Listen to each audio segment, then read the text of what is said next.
Carol, gracias por estar acá con nosotros. Es una, digamos, visión que tengo sobre... Tienes más de 30 libros editados. Estás en pleno auge en cuanto a tus convocatorias y tus, digamos, coordinaciones y encuentros con poetas. Y sobre todo que tienes una posición muy clara frente al arte y lo social, digamos, ¿no? Dinos, cuéntanos a cámara qué es para ti esta situación, qué pasa en esta coyuntura para ti, dónde está la poesía. Yo siempre digo que soy una especie de hijo de lo imposible. Mi padre era un policía mormón, mi madre fue monja católica, una pareja que se conoció en Yungay, en el terremoto del 70. Mi padre había ido a visitar a su amigo el sacerdote de Yungay, el sacerdote no estaba, sale mi madre que era la monja, de repente empieza a temblar la tierra y él por una cuestión de instinto de protección toma a mi madre del brazo y se van corriendo hacia uno de los cerros cercanos a Yungay. Llegan a la colina, mi padre voltea a mirar Yungay y de repente ven cómo la avalancha estaba barriendo el pueblo. Entonces el policía y la monja fueron uno de los 92 sobrevivientes que subieron a ese cerro. Se salvaron casi 300 personas, 92 fueron a este cerro, otros los niños del circo y otros en otra colina. Que un policía mormón se enamore de una monja religiosa en un terremoto es algo que de repente es increíble, pero sin embargo sucedió. 6 años de persuasión para que mi madre acepte al policía fueron los que a mí prácticamente me enseñaron que el amor era muy importante para que cruce todo lo que uno pretende hacer. Y en este caso era prácticamente un amor imposible. Entonces yo he aprendido a construir desde lo imposible. Yo creo que este es un país en el que parece que nada es posible, pero que sin embargo también todo es posible. Ahora vivimos un momento de crisis que es una especie de prolongación de lo que ha sido el Perú desde la época de los 80, porque nosotros frente a una incipiente democracia que llega a relevar la dictadura del 70, en lugar de constituirnos como una sociedad que aprende a vivir con la libertad que te entrega la democracia, fue más bien una sociedad controlada por un poder político absolutamente desordenado. Prueba de ello es la hiperinflación que sufrimos en el primer gobierno de García, que tiene como parto lo que significó el fujimorismo de la década de los 90, que hemos visto la cantidad de latrocinios que se sucedieron, que se perpetraron y que a nosotros, a mi generación, nos puso prácticamente en la acción política. Mi generación es una generación que nace marchando contra la autocracia fujimorista. Y digo autocracia porque era un gobierno autoritario que tenía la simpatía de mucha gente. Entonces, dictadura, autocracia, creo que son dos términos que con el fujimorismo terminan prácticamente difuminándose. Entonces mi generación nace en ese contexto, nace marchando contra la destitución de los magistrados del Tribunal Constitucional, nace marchando contra la reelección de Fujimori, nace marchando contra esta famosa ley de interpretación auténtica, nacimos marchando contra lo que significó esta proyección de lo execrable en el Congreso de la República de Vladivideos, en la que vimos a empresarios y a políticos recibiendo dinero que venía del narcotráfico, que venía de las arcas del Estado, para comprar conciencias y poder tener una aparente mayoría que legitimaba a Fujimori.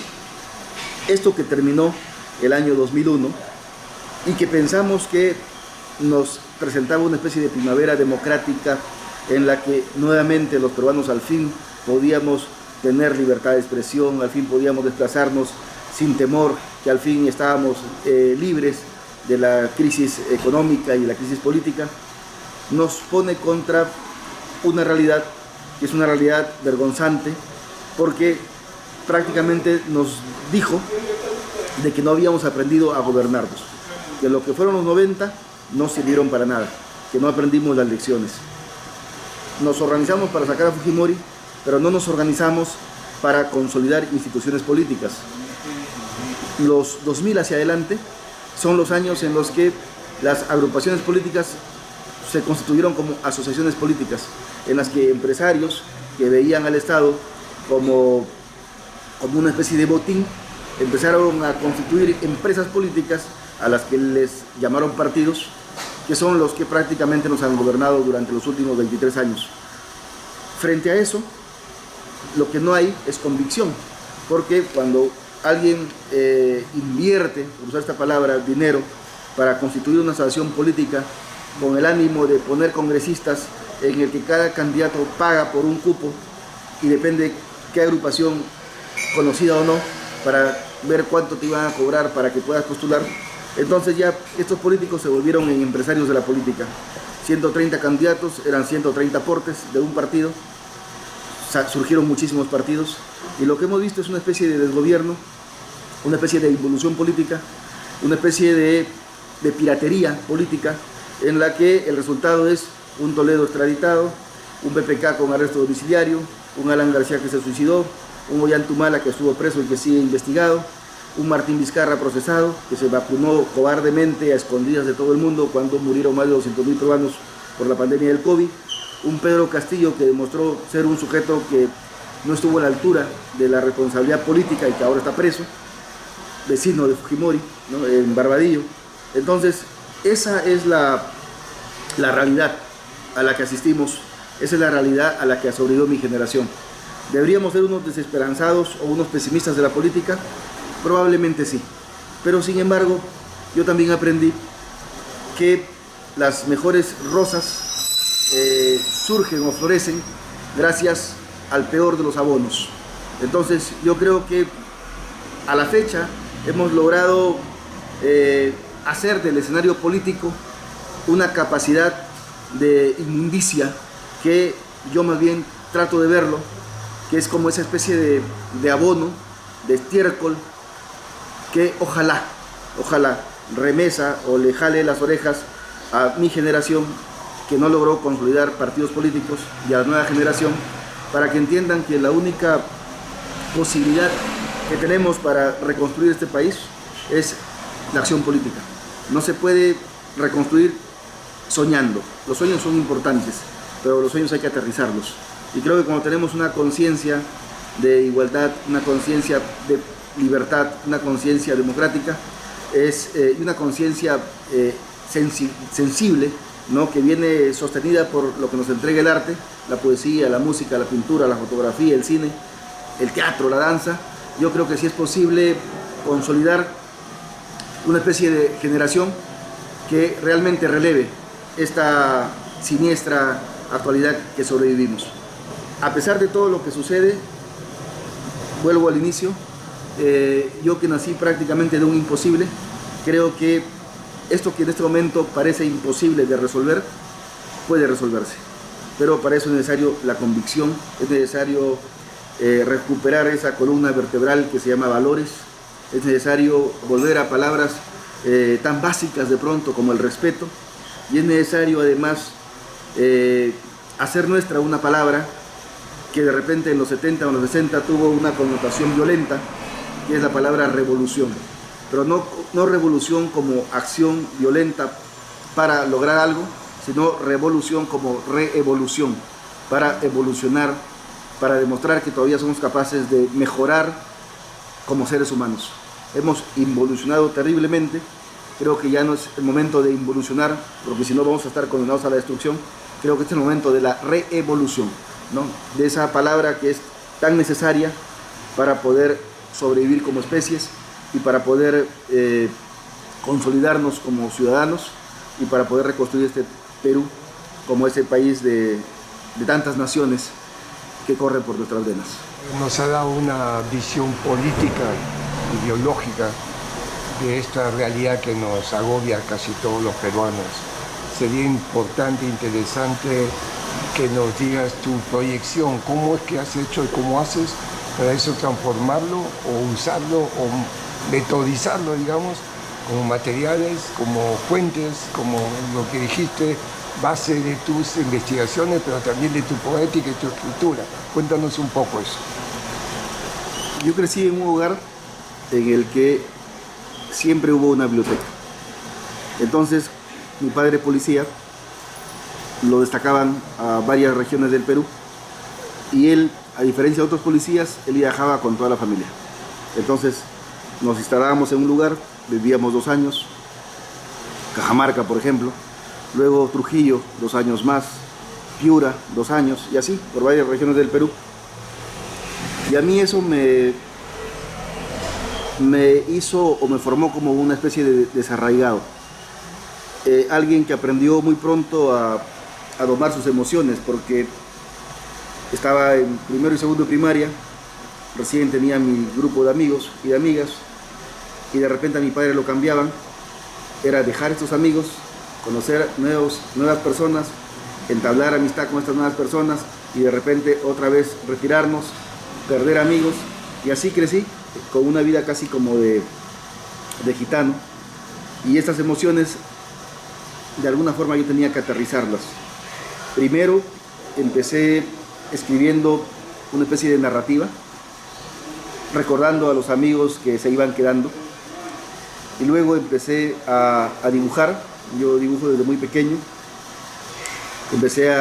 Leía muchas historietas, entonces empecé a imaginar y a pintar y dibujar mis propias historietas.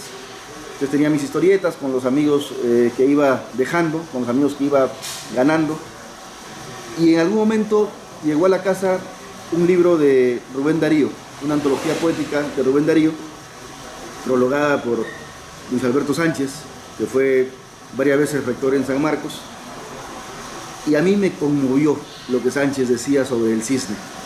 Entonces yo empecé a aprender de memoria la poesía de Rubén Darío y me convertí en el niño que salía a declamar en las verbenas. Autumnal, Los motivos del lobo, Yo soy aquel que ayer nomás decía, el poema Melancolía, un hermoso soneto. Entonces yo llegué a la poesía gracias a Rubén Darío. Luego, a medida que iba creciendo, me encanté con Bécquer, con sus rimas. Empecé a escribir yo rimas, simulaba que eran rimas en todo caso. Después me volví un admirador de Chocano. Hasta ahora sigo pensando que Chocano es una de las grandes voces de la poesía peruana, a quien tenemos que recuperar. Y entonces, una mañana, un profesor de literatura, un joven de 26 años, me dijo: si tienes memoria para aprender poemas tan extensos como los de Darío, como los de Chocano, ¿por qué no intentas y empiezas a escribir tus propios poemas? Lo que el profesor no sabía era que yo ya había empezado a escribir mis propios textos, y yo le dije: tengo un cuaderno de poemas. Y le llevé un cuaderno de 200 hojas, llenecito de, según yo, poemas, y ahí empezó todo. Yo tenía 12 años, y a los 12 años empecé a participar en recitales con gente mayor que yo, gente de 30, 40, 50 años. Hay un poeta que es muy importante en mi vida, que se llama Rigoberto Mesa Chunga, un poeta piurano que vivía en Tumbes, que fue quien me organiza mi primer recital, en el que leí con él y con Max Destre, que es un gran poeta chiclayano que también falleció. Entonces, la poesía a mí me sirvió para que cuando yo viví en el campo, se convierta en mi mejor amiga. Había crecido perdiendo amigos, y de repente conozco a alguien que se convirtió en mi amiga y quien no me dejaba. Entonces la poesía fue esa amiga o ese amigo que yo sabía iba a tener siempre. Y así empezó todo. En el campo, cuando yo era un niño de 8 años, mi cuaderno, que ya lo tenía lleno de textos a los 12 años, los recitales en los que empecé a participar a los 12 años, mi primera publicación que fue a los 14 años en Tumbes, el primer libro a los 17 en Trujillo, y sobre todo las lecturas. Yo siempre fui un devorador de biografías, y un devorador de antologías, y un devorador de historias de lo que había sido la poesía en el Perú desde la independencia. Soy un hincha de Mariano Melgar, un amante de la poesía de Salaberry, este romántico piurano, mi paisano además, y de todo lo que fueron los movimientos poéticos del siglo XX. El Grupo Norte, y lo que fue Vallejo con Juan Espejo Asturizaga, Antenor Orrego, Sandoval, el poeta de la nave dorada, Alcides Espelucín, José Eulogio Garrido. Yo me formé con esos poetas. Pero como yo no viví en Lima, sino yo crecí en el norte, en Tumbes, en Piura y en Trujillo, entonces aprendí a leer mucha literatura de esta zona. Entonces crecí con la literatura piurana, crecí con la literatura trujillana, con lo que fue Trilce en la década de los fines del 50 y todos los 60, Juan Paredes Carbonell, Santiago Aguilar, Manuel Ibáñez Rosasa, que ganó el Poeta Joven del Perú, José Watanabe, que era de Laredo. Esa fue la poesía que a mí me formó. Poesía peruana, poesía en español, los surrealistas franceses, a quienes llegué gracias a un maestro de la universidad. Yo estudié Derecho, pero era el alumno de Derecho que escribía poesía en su código penal, en su código civil. La poesía era, como te comentaba, el amigo o la amiga que no me abandonaba. Yo caminaba con la poesía siempre, fundé un grupo de poetas en Trujillo. Cuando llegué a Lima a fines del año 99, me involucré con el movimiento cultural León, Héctor Ñaupari, Miguel Ildefonso, Mesías Evangelista, Leo Celada, Luis Espejo, Percy Ramírez, muchos de ellos sanmarquinos. De hecho, Neón fue fundado por poetas de San Marcos, que después se integraron a poetas de otras universidades. Y yo llegué en su segundo momento, en el que la visión ya era una visión holística, ya no era esa poética violenta, urbana, sino más bien era una poética que trataba de recoger todo lo que habían sido los movimientos poéticos de la modernidad, todos los ismos, surrealismo y los nuevos aportes que llegaron desde el ecologismo, por ejemplo, que empezaron a aterrizar una poética propia de lo vertiginoso de estos tiempos. Nosotros somos hijos de esa revolución de las telecomunicaciones. Yo empecé a escribir a máquina de escribir y ahora no soy un nativo de internet, pero soy alguien que trabaja gracias a las redes sociales. Entonces, la poesía estuvo siempre deteniéndome para que yo me ponga a observar mi contexto y trate de recuperar la sensibilidad de mi contexto. Creo que la poesía a mí me ha dado eso, me ha dado ese punto de apoyo para yo poder reflexionar, para poder hacer filosofía, política y poética, y para poder sobre todo capturar lo que el instante me ofrece.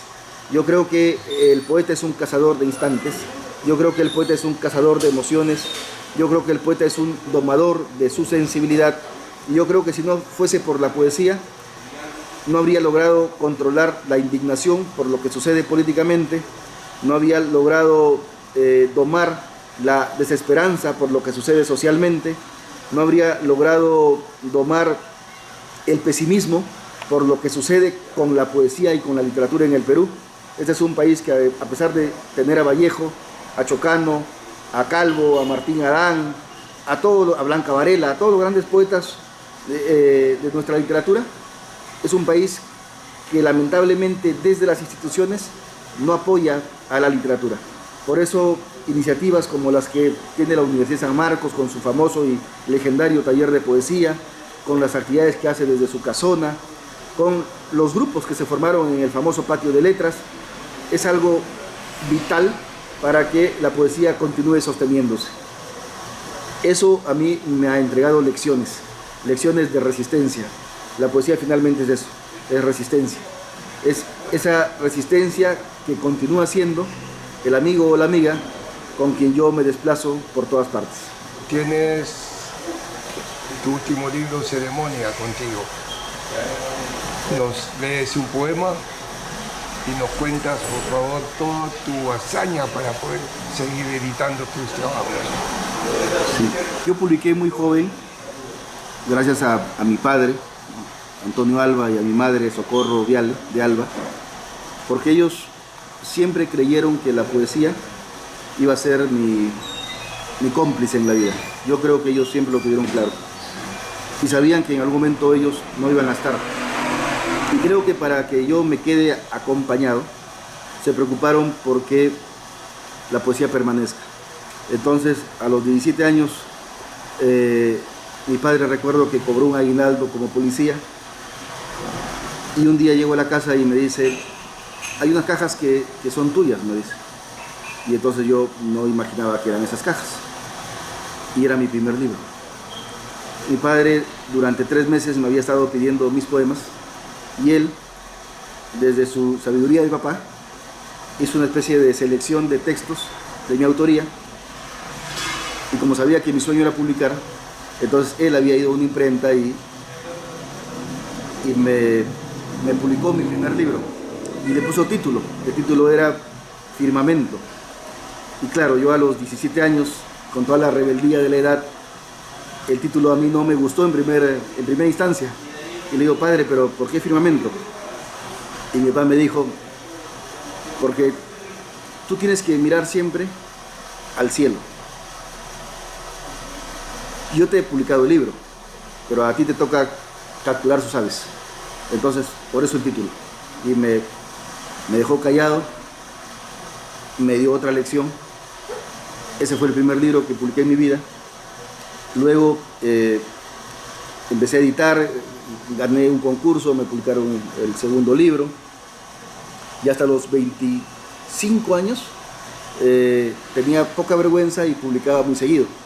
Hasta que tomé conciencia de que la poesía no era una carrera de caballos, sino era un destino, era una maratón que no podría de pronto terminar nunca.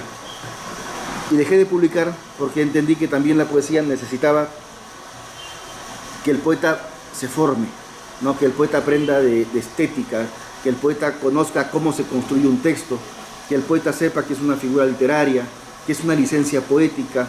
Entonces me volví un autodidacto obseso de aprender cuáles eran las figuras de construcción, cuáles eran las figuras de sintaxis, qué era una licencia poética, qué era una sinalefa, una dialefa, un hiato, o sea, me volví un obseso por entender cómo se construía un poema. Y como yo también escribo poesía en verso clásico, entonces me volví un obseso por el soneto, por la villanela, por la sextina. Aprendí todos los recursos que un escritor debe conocer para poder construir un soneto, una sextina o una villanela. Y también los elementos para que el poema en verso libre no caiga en el plurito coloquial de no saber cuándo empieza el poema y cuándo termina la prosa poética, o cuándo empieza un texto narrativo y cuándo empieza un texto poético. Entonces empecé a leer muchos libros de estética. Hay un poeta que es un gran crítico que se llama Charles Olson, de quien yo aprendí que la música para poder encabalgar, o el ritmo para poder encabalgar un texto en verso libre, era la respiración, porque la respiración es lo más propio que tenemos. Entonces la música de un poema tiene que ser muy personal, y lo más personal que el ser humano tiene es la respiración. Entonces yo aprendí a encabalgar con Olson, y ya con el aprendizaje que había tenido de licencias y de recursos y de figuras, creo que empecé a construir una poética muy personal que me llevó, en coherencia con mis otras lecturas, a tratar de apostar por un discurso que tenga también mucho de épica.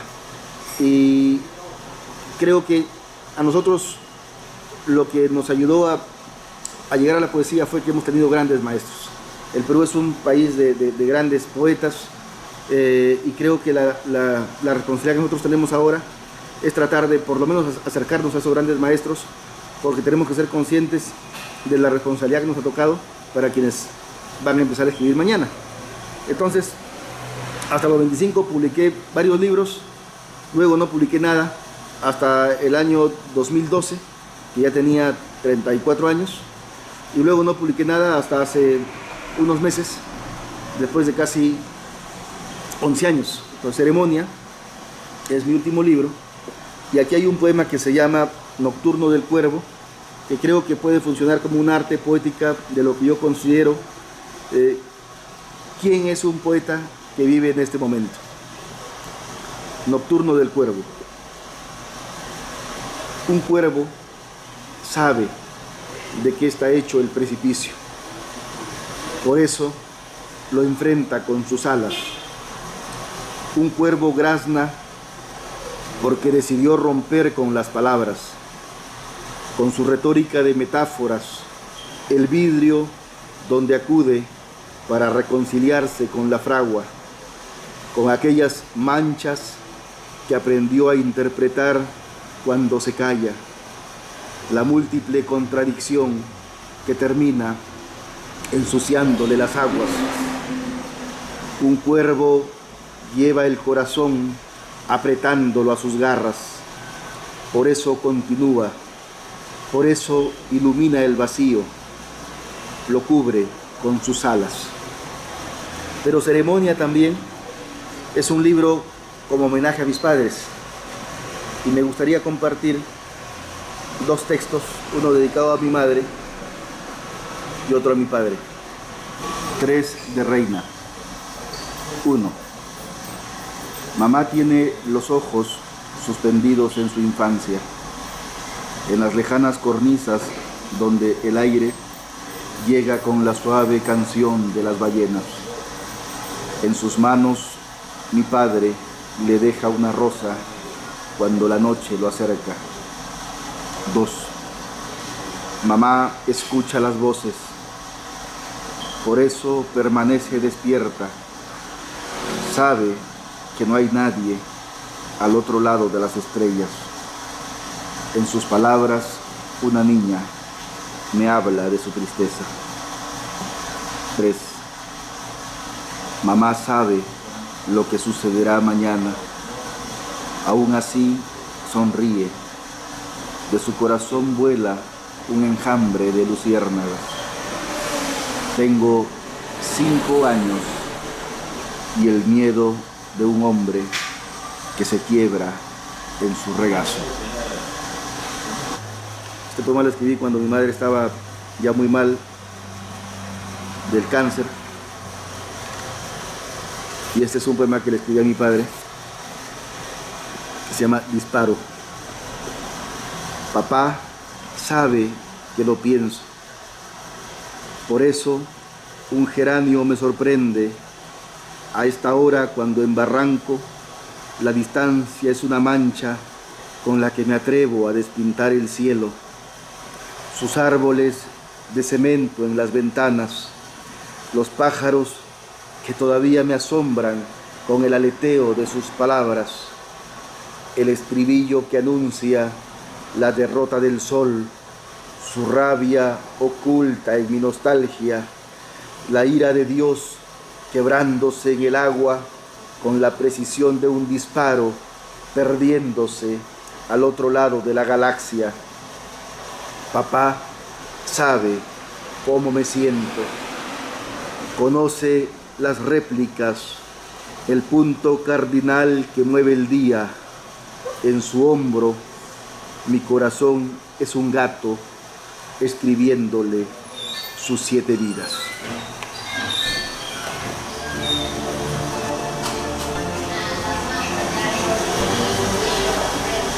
Pienso que este es un momento para reflexionar mirando lo que tenemos como instituciones. San Marcos, por ejemplo, y todo lo que le ha entregado a nuestra cultura, los poetas y las obras que nos han entregado estos poetas de San Marcos, Marco Martos y su legendario taller de poesía, Hildebrando Pérez, Gonzalo Espino y el espíritu Mochic que él recupera en su poética, la pareja Sonia Luz Carrillo y Ricardo Falla Barrera, creo que son paradigmáticos para quienes hemos empezado después. La poesía tiene el don de no permitirnos ser deshonestos. Y yo creo que lo que en este momento falta es hablar con la mano en el pecho y con honestidad. Y la poesía nos da eso. La poesía nos entrega honestidad. La poesía nos exige honestidad. La sensibilidad es algo que no se puede fingir. La sensibilidad te estremece o no te estremece. Jasper, el filósofo fenomenalista, decía que para que algo constituya una obra de arte era importante tener 3 requisitos. 1, que te asombre. 2, que te lance a la duda. Y 3, que te produzca estremecimiento. Si un poema no te estremece, no te perturba, no es un poema. Y si no te perturba o no te estremece, es porque el poeta no ha sido honesto. Entonces creo que hagamos una especie de cruzada por la honestidad, por el respeto, por el hermanamiento entre peruanos tan necesario, sobre todo ahora, en este momento de crisis. Volvamos a la poesía, volvamos a los libros, volvamos a Javier Heró, volvamos a Arturo Corcuera, volvamos a Martín Adán, a Blanca Varela, volvamos a estos paradigmas que nos entregó el siglo XX para poder recuperar el futuro, para poder trabajar por aquello que todavía es de nosotros. El presente probablemente lo hemos perdido, pero el futuro no. El reto es recuperar el futuro. Creo que desde el arte, desde la sensibilidad, desde las emociones, podemos recuperar el futuro. Esa es la tarea, ese es el objetivo, esa debería ser la convicción de nuestra ciudadanía y hagámoslo, ¿no? Vayamos por eso. Yo nací de un imposible, pero sin embargo este país, como diría Germán Hesse, nos ha demostrado que lo imposible es posible, así que vayamos por ello. Tengo fe, soy un hombre con mucha esperanza, soy una persona que nunca va a dejar de leer poesía, que nunca va a dejar de estar en poesía, en términos de Martín Adán, y creo que lo que hemos construido en más de 30 años es algo que se sostiene porque ha sido hecho con honestidad. Si algo a mí me obliga a estar, es tener a la honestidad como ese pilar fundamental que me moviliza. Movilicémonos con la convicción de ser honestos. Esa creo que debería ser la reflexión. Con eso vamos a recuperar el futuro.